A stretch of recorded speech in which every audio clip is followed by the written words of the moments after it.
Après les tristes événements de la guerre de la Faille et les exécutions des collaborateurs, les seigneurs et nobles de l'Empire obélien qui ne vivaient pas à Lyzem, sa capitale, commencèrent à questionner la pertinence de cet État-union dominant. En effet, une mauvaise gestion des troupes et du commerce dans les décennies qui suivirent à la tentative infructueuse de Léon le Fauve, dit le Vaurien, de s'accaparer encore plus de territoire, ont affaibli le lien de domination qui liait l'empereur à ses sujets les plus puissants. Ceux-ci devinrent plus influents, plus autonomes et plus fiers que l'empereur lui-même.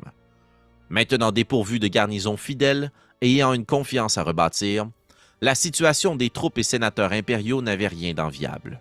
Protégés uniquement par d'anciennes traditions et de vieux traités, ces derniers ne firent pas le poids contre la montée en puissance de la Ligue des Ducs, sous l'initiative de Lorenzo Crin d'Argent, dit Silvermane, qui proposa un ultimatum désormais bien connu de tous les habitants du royaume, la liberté ou la guerre.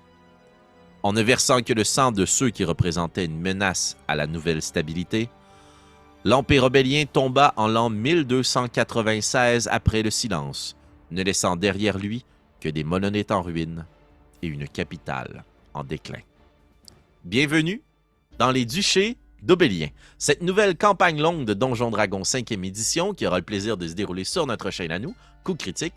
J'aurai l'immense privilège d'être maître du jeu et d'accompagner ainsi dans moultes aventures et de nombreux revirements de situation de dernière minute. Vous connaissez mes joueuses et mes joueurs. J'aurai le plaisir justement d'accompagner Pierre-Philippe, que vous connaissez bien, qui était maître du jeu de la dernière campagne, qui cette fois-ci, change de côté de la table et aura le plaisir de jouer un personnage rempli de secrets. Ils en ont tous d'ailleurs. On retrouve aussi les habituels, Marika, qui incarnera un personnage haut en couleur et plein de mystères, autant pour elle que les membres du public et aussi les autres joueurs.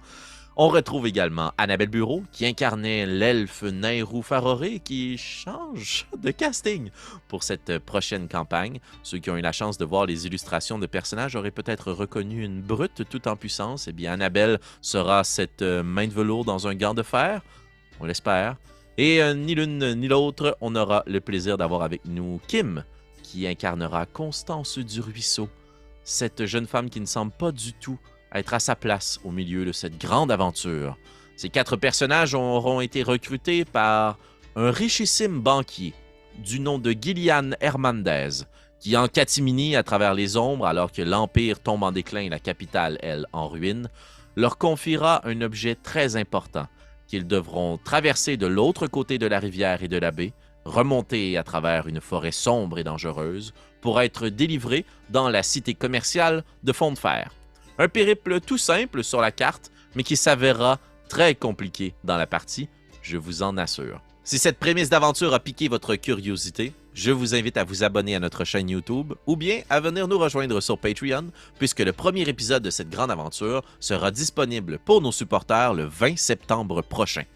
À toutes et à tous, de toute façon, on se retrouve en ligne sur notre chaîne alors que débutera le prochain grand périple de nos joueuses et de nos joueurs, et surtout commencera les tourments de leurs personnages à l'intérieur des duchés d'Obélien.